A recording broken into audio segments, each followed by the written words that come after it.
Hello. Welcome you guys, this is Akash Almule. आप सभी का स्वागत आहे मेरे YouTube channel learn next nursing में। ओके, तर मित्रांनो, आज ह्या व्हिडिओमध्ये आपण काय बोलणार आहोत। ओके, आज बरेच मला कॉल मेसेजेस स्टुडंट्सचे आले, जे महाराष्ट्राचे जे विद्यार्थी आहे सगळ्यांचे। ओके, सगळ्यांचा एकच क्वेश्चन होता की सर एवढ्यामध्ये भरपूर एक PDF व्हायरल होत आहे, पेपरमध्ये पण आहे की जी येणारी भरती आहे, जे DMER आहे, DMER 2025। ओके, ती भरती कॉन्ट्रॅक्च्युअल होणार आहे का, असा बरेच क्वेश्चन्स मला आलेत। ओके, त्याच अनुषंगाने थोडं एक रिसर्च केल्यानंतर, काही गोष्टी त्या PDF वाचल्यानंतर बरेच मुलं थोडे एकदम पॅनिक झालेले आहेत की नाही सर, पुढे कॉन्ट्रॅक्च्युअल भरती जर आली तर काय होईल। म्हणजे आम्ही जवळपास सध्याच्या काळामध्ये दर वर्षाला एक साधारणतः 10 ते 15 हजार विद्यार्थी महाराष्ट्रामध्ये BSc nursing GNM pass out करतात। ओके, आणि भविष्यामध्ये जॉबची कमतरता डेफिनेटली असेल। ओके, जॉब कमी असणार आणि स्टुडंटची क्वांटिटी वाढणार। ओके, तर त्या सगळ्यांसाठी हा व्हिडिओ आहे। तर प्लीज, जर तुम्ही चॅनलवर नवीन असाल, ओके, तर प्लीज चॅनलला सबस्क्राईब करा, बेल आयकॉन दाबा, म्हणजे जेणेकरून DMER असो, नॉर्सेट असो, ESIC असो, कुठलेही व्हिडिओ जर मी घेऊन येत असेल तर ते तुम्ही पटकन बघू शकाल, या तुरंत बघू शकाल तुम्ही। ओके, चला तर आपण तो PDF बघू। ओके, सोबतच जे शासनाचे GR आहे, काय खरंच कॉन्ट्रॅक्च्युअल भरती होणार आहे का, असं नाही की फक्त स्टाफ नर्सेस, सगळेच पदं। ओके, खरंच कॉन्ट्रॅक्च्युअल भरती होणार आहे का, जे 10 मेडिकल कॉलेजेस सुरू झालेले आहेत आता, त्यामध्ये ते सगळंच आपण यामध्ये ह्या व्हिडिओमध्ये बघणार आहोत।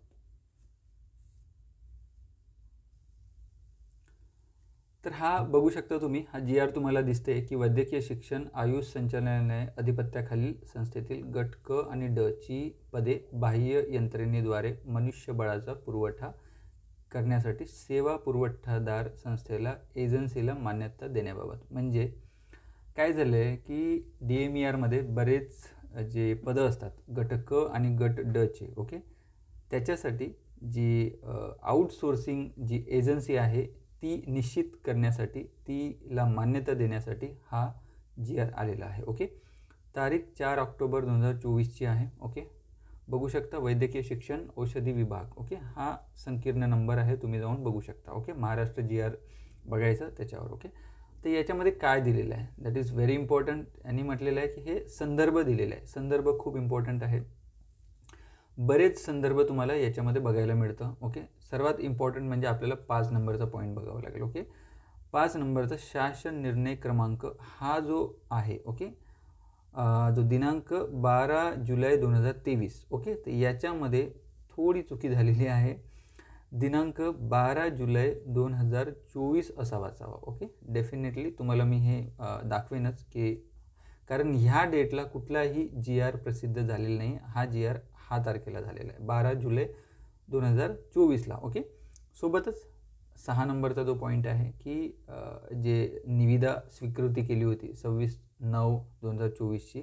ओके, आणि ह्या 4 नंबरचा point. Okay, DMER 2024। Okay, commissioner दिनांक तुम्ही बघू शकता, हे एक लेटर आहे, परिपत्रक आहे, सॉरी पत्र क्रमांक। ओके, हे 3 व्हेरी इम्पॉर्टंट, तुम्ही व्यवस्थित वाचायचं की हा काय, ह्याच पत्रांना, ह्याच शासन निर्णयाला धरून हा जो नवीन शासन निर्णय आलेला आहे तो आहे। तर तो मी तुम्हाला पुढे दाखवणार आहे, जो हा GR आहे हा मी तुम्हाला दाखवणार आहे 12 जुलै 2024चा, की याच्यामध्ये आपल्याला पूर्णता भेटणार, काय भेटणार याच्यामध्ये, की कुठले पदं कॉन्ट्रॅक्च्युअल बाह्य यंत्रणेद्वारे भरल्या जाणार आहे। ओके, ठीक आहे। तर याच्यामध्ये काय लिहिलेलं आहे की ह्या जे 4 ऑक्टोबरचा जो GR आहे 2024चा, याच्यामध्ये सरळ लिहिलेलं आहे की 3 कंपन्या त्यांनी हे केलेल्या आहे की मे स्मार्ट प्रायव्हेट लिमिटेड ही एक कंपनी आहे। ओके, हे बघा, ही एक कंपनी आहे, ही दुसरी कंपनी आहे क्रिस्टल इंटिग्रेटेड, आणि BVG इंडिया। ओके, हा तिघांना पात्र ठरवलेलं आहे, यांना भागीदारी दिलेली आहे। गट क आणि गट ड ची जी पदे आहे बाह्य यंत्रणेद्वारे मनुष्यबळाचा पुरवठा करण्यासाठी या संस्थेला एजन्सीला मान्यता देण्याबाबत विचारधान होती। ओके, ठीक आहे, तर हे क्लिअर झाला पॉईंट। ओके, आता काय झालेलं आहे बघा, आता प्रत्येक जी कंपनी आहे ती कंपनी शासन निर्णय काय म्हटलेला आहे याच्यामध्ये, की जो परिपत्रक होता, ओके, त्यानुसार एवढा जो खर्च वगैरे दाखवलेला आहे की एवढा खर्च येऊ शकतो आणि ते मान्यता देत आहे। ओके, आता L1 म्हणजे मे स्मार्ट प्रायव्हेट लिमिटेड, ह्या कंपनीला एवढे जे मेडिकल कॉलेजेस आणि जेवढे DMERचे हॉस्पिटल्स आणि बरेच ज्या गोष्टी आहे, ह्या 20 मेडिकल कार्यालय आहे, सगळ्यांना ही कंपनी सर्व्हिसेस देणार, प्रोव्हाइड करणार मनुष्यबळ. ही दुसरी L2 आली आहे, 7 याच्यामध्ये दिसतात. मे क्रिस्टल इंटिग्रेटेड सर्व्हिसेस, इथे सर्व्हिसेस प्रोव्हाइड करणार म्हणजे मनुष्यबळ प्रोव्हाइड करणार कॉन्ट्रॅक्च्युअल वे. आणि मे BVG इंडिया L3, हे 6 ठिकाणी. ओके, तर ही मान्यता देत आहे आणि त्या अटी आणि शर्ती यामध्ये त्यांनी घातलेल्या आहे. ओके, तर हे सगळं तुम्ही वाचलं असेल. ओके, तर आता याच्यामध्ये सर्वात मोठा क्वेश्चन म्हणजे की सर खरंच कॉन्ट्रॅक्च्युअल भरती येणार आहे का? ओके, सगळे पॅनिक झालेले आहे students. So don't worry. Okay, तुम्हाला मी दाखवणार आहे की हा एक निर्णय आहे, हा शासन निर्णय, तो जर बघितला तर तुमची शंकाचं निरासन होईल. ओके, हे 5वा नंबरचा. ओके, जर हा शासन निर्णय जर बघितला, बघा 12 जुलै 2024चा, जसं की मी तुम्हाला सांगितलं होतं की हा 12 जुलैचा, कारण त्या परिपत्रकामध्ये 23 दिलेला आहे 2023, तर 23ला एकही GR प्रस्थापित झाला नव्हता, हा 24चा होता. ओके, तर याच्यामध्ये बघू शकता की शासकीय वैद्यकीय आयुर्वेदिक होमिओपॅथी महाविद्यालय संलग्नित रुग्णालयातील गट क आणि गट ची पदं बाह्यस्त्रोता भरण्याबाबत. ओके, तर याच्यामध्ये सेम संदर्भ दिलेला आहे, कमिशनरचं लेटर आहे की हे लेटर दिलेलं आहे. ओके, हे बघा, हे एक लेटर दिसतं, सेम तारीख तुम्हाला तिथे पण दिसेल. ओके, सेम तुम्हाला हे निर्णय तुम्हाला हे सगळे दिसतील. ओके, मेन इम्पॉर्टंट 5वा पॉईंट आहे, हे लेटर कमिशनरचं जे पाठवलेलं आहे ते तुम्ही लेटर बघू शकता. ओके, आणि हा GR, हा जुना GR. ओके, यात हा जो संदर्भ आत्ताचा जो 4 ऑक्टोबरचा जो आलेला आहे, याच्यामध्ये याचा संदर्भ दिलेला आहे की ह्या GR नुसार आम्ही बाह्य यंत्रणेला म्हणजे 3 कंपनीजला आम्ही काय देत आहे, परमिशन देत आहे की मनुष्यबळ तुम्ही प्रोव्हाइड करू शकता. ओके, आता कोणकोणतं मनुष्यबळ तुम्ही प्रोव्हाइड करायचं, बघा टोटल 59 संस्था यांनी इथं जवळपास लिहिलेलं आहे याच्यामध्ये की 2024चा जो हे आले होता प्राप्त झाला आहे, त्यानुसार 59 संस्थांमधील गट क ड संवर्गातील 6830 पदे बाह्य स्त्रोतामार्फत उपलब्ध करून घेण्यास हा प्रस्ताव प्रशासकीय मान्यता देण्याबाबत विचाराधीन होतील. ओके, म्हणून याच्यामध्ये काय लिहिलेलं आहे, याच्यामध्ये लिहिलेलं आहे की परिशिष्ट नुसार 59 शासकीय वैद्यकीय आयुर्वेदिक होमिओपॅथी कुशल अकुशल अर्धकुशल अशी 6803 काल्पनिक पदे बाह्य स्त्रोताद्वारे भरण्याकरिता निविदा प्राप्त झालेल्या आहे. ओके, म्हणजे याच्यामध्ये काय होतं की निविदा प्राप्त झाल्या आणि आत्ताचा जो आलेला आहे की निविदामध्ये 3 कंपनीला आम्ही देत आहे असं लिहिलेलं आहे. याच्यामध्ये अटी शर्ती याच्यामध्ये लिहिलेलं आहे, हे तुम्ही वाचू शकता.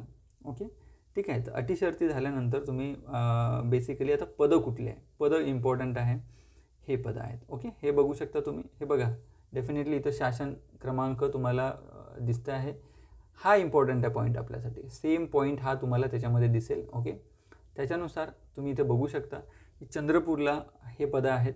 ओके, 12 जुलै 2024चं हे आहे बरं. ओके, म्हणजे ह्याच वर्षातलं एक 2 या 3 महिन्यापूर्वीतले आहे की ह्याच संस्थांसाठी ते जे 3 कंपनीज आहेत त्या आता त्यांनी हे केलेले आहे की एवढ्या इथे हे पदं त्या कंपन्याद्वारे बाह्य स्त्रोताद्वारे आउटसोर्सिंगद्वारे भरण्यात येईल. ओके, चंद्रपूरला सफाईगार 36 भरणार, गट क आणि गट डचे. चंद्रपूरमध्ये बघा म्हणजे रुग्णालय मेडिकल कॉलेजचे 36 वेगळे आहे, जे वैद्यकीय महाविद्यालय रुग्णालय 190 सफाईगार. त्याच्यानंतर आहे गोंदिया शिंपी. ओके, वाहन चालक स्वच्छता निरीक्षक, बारामतीमध्ये न्हावी स्वयंपाकी. अलिबागचं जे आहे तिथे ग्रंथालय कलाकार, प्रयोगशाळा सहाय्यक, ओके, कनिष्ठ लिपिक. ओके, वैद्यकीय समाजसेवक, आरोग्य शिक्षक, त्याच्यानंतर आरोग्य निरीक्षक, सफाईगार, धोबी, शिपाई, वीजतंत्री. अलिबागमध्ये अजून बघा शासकीय वैद्यकीय विद्यालय महाविद्यालय व रुग्णालय. म्हणजे इथे कसं एक तर मेडिकल कॉलेजच्या जागा वेगळ्या असतात, मेडिकल कॉलेज. ओके, आणि त्यालाच लागून आपलं हॉस्पिटल असतं. ओके, तर हॉस्पिटलच्या जागा वेगळ्या, असं नाही, तुम्ही कन्फ्युजन नाही व्हायचं. ओके, एकाच ठिकाणचं आहे, फक्त बिल्डिंग्स वेगवेगळ्या असतात. ओके, एक वैद्यकीय महाविद्यालय आणि एक रुग्णालय सोबतच. ओके, तर त्याच्या ह्या सगळ्या जागा. त्याच्यानंतर नंदुरबारचं जे वैद्यकीय महाविद्यालय त्याच्या जागा आणि नंदुरबारचंच शासकीय वैद्यकीय व रुग्णालय त्याच्या वेगळ्या जागा. ओके, शस्त्रक्रिया सहाय्यक म्हणजेच आपलं OT असिस्टंट वगैरे, डेंटल टेक्निशियन्स. ओके, त्याच्यानंतर रेडिओग्राफर्स. ओके, वीजतंत्री, छायाचित्रकार, साताऱ्याचं पण बघू शकता तुम्ही. ओके, ओके, हे बघा जळगाव, त्याच्यानंतर सिंधुदुर्गचं बघू शकता. त्याच्यानंतर तुम्ही सिंधुदुर्गला प्रथम 2 वर्षासाठी, म्हणजे कसं आहे की मेडिकल कॉलेज जेव्हा सुरू होतं तर त्यावेळी MBBS प्रथम वर्ष, द्वितीय वर्ष, तृतीय वर्ष आणि चौथं वर्ष अशा पद्धतीनं हे पदं भरल्या जातं. पहिल्या वर्षीला ची जी क्वांटिटी असते ती थोडी कमी असते, सेकंड इयरला त्याची क्वांटिटी वाढतं. म्हणजे सेम लाईक डॉक्टरांसाठी पण असतं, सेम लाईक नर्सेससाठी असतं, सेम लाईक फार्मसिस्टसाठी, प्रत्येक पदासाठी त्या हॉस्पिटलचे जे पण पदं असतील ना त्या सगळ्या पदांसाठी पहिल्या वर्षाला एवढे, दुसऱ्या वर्षाला एवढे, तिसऱ्या वर्षाला एवढे, चौथ्या वर्षाला एवढे अशा पद्धतीनं लिहिलेलं असतं. त्याच्यानंतर धाराशिवचं बघू शकता, धाराशिवला पण मेडिकल कॉलेज सुरू झालेलं आहे. ओके, त्याच्यासाठी ही मान्यता देत आहे, शासन देत आहे मान्यता की तुम्ही एवढे एवढे पदं भरू शकता. कारण असं समजून चला की जरी यावर्षी 2 या 3 मेडिकल कॉलेज सुरू झाले, पुढच्या वर्षी सगळीच्या सगळे सुरू होतील, प्रथम वर्ष, सेकंड इयर, थर्ड इयर सगळे. ओके, केंद्र शासनाच्या परमिशनसुद्धा कॉलेजेसला मिळालेल्या आहे. प्रथम 2 वर्षासाठी धाराशिवसाठी हे बघू शकता, मुकादम, शस्त्रक्रिया सहाय्यक, परिचर. ओके, अशा पद्धतीनं परिचर आणि परिचारिका डिफरंट आहे. ओके, परिचर वेगळं आहे. त्याच्यानंतर नागपूरमध्ये क्षेत्रीय कार्यालय डाटा एंट्री ऑपरेटर. देन नागपूरचं जे सुपर स्पेशालिटीला जीववैद्यक अभियंता म्हणजे जीववैद्यक म्हणजे बायोमेडिकल इंजिनियरची एक पोस्ट आहे. लघु टंकलेखक. ओके, स्टेनोग्राफर जो आहे तो. BJ कॉलेज जे आपलं पुण्याचं जे ट्रॉमा सेंटर आहे तिथे क्षकिरण तंत्रज्ञ म्हणजे radiographer. Okay, X ray technician. Then laboratory technicians, शस्त्रक्रिया तंत्रज्ञ म्हणजे OT टेक्निशियन्स 5. हे सगळे हे जे याच्यामध्ये दिसतात हे पदं सगळेच्या सगळे कॉन्ट्रॅक्च्युअल भरण्यात येणार आहे. कधीपर्यंत भरणार, किती भरणार आणि याचा कालावधी काय असेल याच्यात कुठेही काही असं मेन्शन केलेलं नाही आहे, त्यामुळं घाबरू नका. ओके, हे बघा नांदेडचं जे BSc नर्सिंग कॉलेज आहे तिथे हे एवढे लोक घेणार आहेत. ओके, हे सगळे कॉन्ट्रॅक्च्युअल घेणार आहेत, गट क आणि गट ड चे. ओके, त्याच्यानंतर आहे वाशिमचं जे प्रथम मेडिकल कॉलेज आहे प्रथम वर्ष. ओके, त्याच्यासाठी एवढे समाजसेवा अधीक्षक. ओके, हे सगळं तुम्ही बघू शकता. त्याच्यानंतर आहे वाशिमचं मेडिकल कॉलेज आणि हॉस्पिटल. देन वर्धेचं जे मेडिकल कॉलेज आहे त्याच्यासाठी बघू शकता तुम्ही. ओके, त्याच्यानंतर आहे वर्ध्याचं हॉस्पिटल मेडिकल कॉलेज दोन्ही ठिकाणी. देन रत्नागिरीचं बघू शकता. ओके, परभणीचं बघू शकता तुम्ही. ओके, ठीक आहे. त्याच्यानंतर आहे देन आहे पालघरचं बघू शकता तुम्ही, पालघरचं मेडिकल कॉलेज. त्याच्यानंतर आहे जालना. ओके, आणि जालन्याचं पण झालं. त्याच्यानंतर हिंगोली.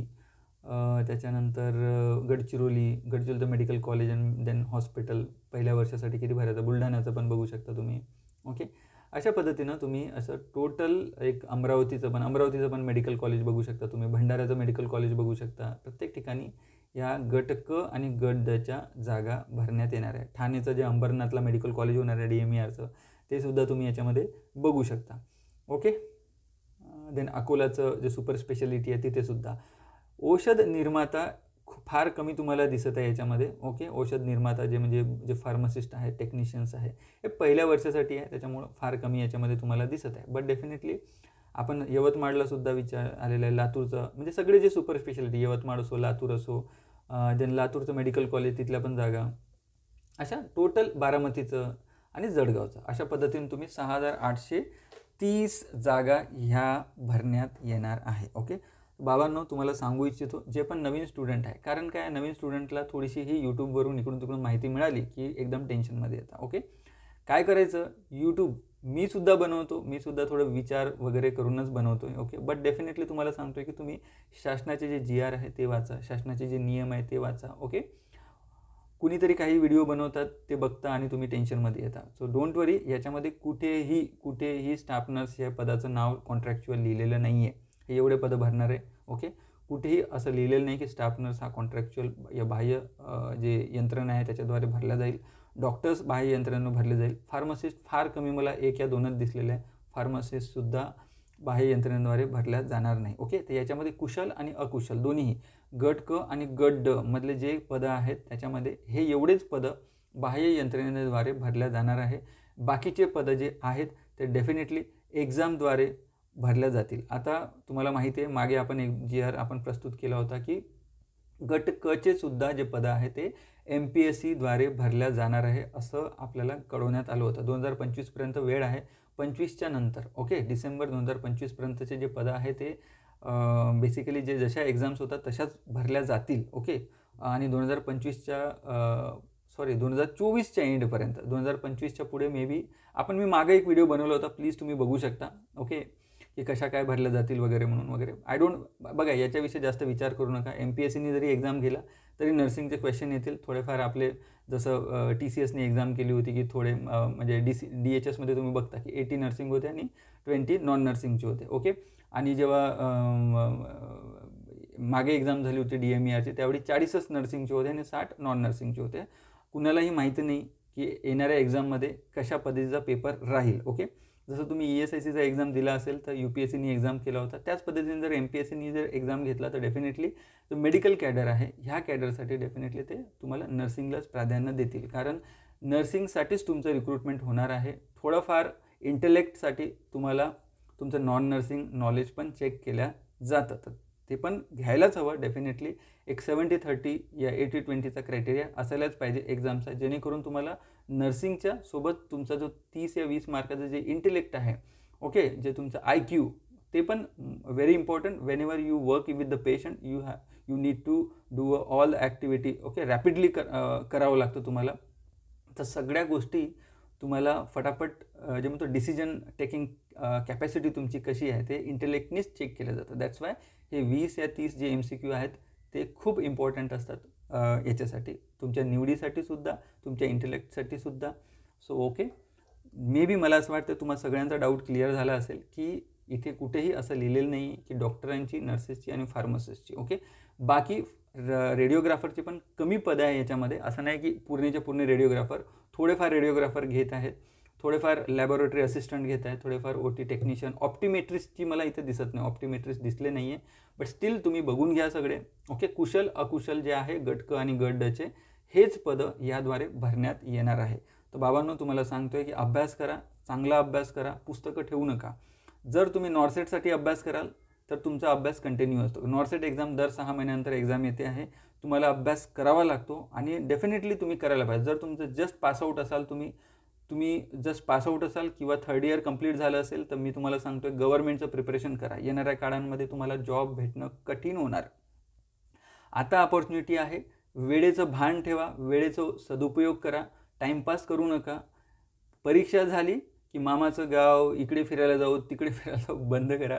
अभ्यास करा. 6-7 महिने अभ्यास कराल तर डेफिनेटली पूर्ण अख्खं आयुष्य तुमचं जे आहे ना, एक 30 ते 40 वर्ष जो सर्व्हिस करणार आहे, तुमचं भविष्य चांगलं होईल, तुमची येणारी पिढी चांगली होईल, तुमची फायनान्शियल कंडिशन सुधारेल, सगळं व्यवस्थित होईल. ओके, हे अनुभवाचे बोल आहेत.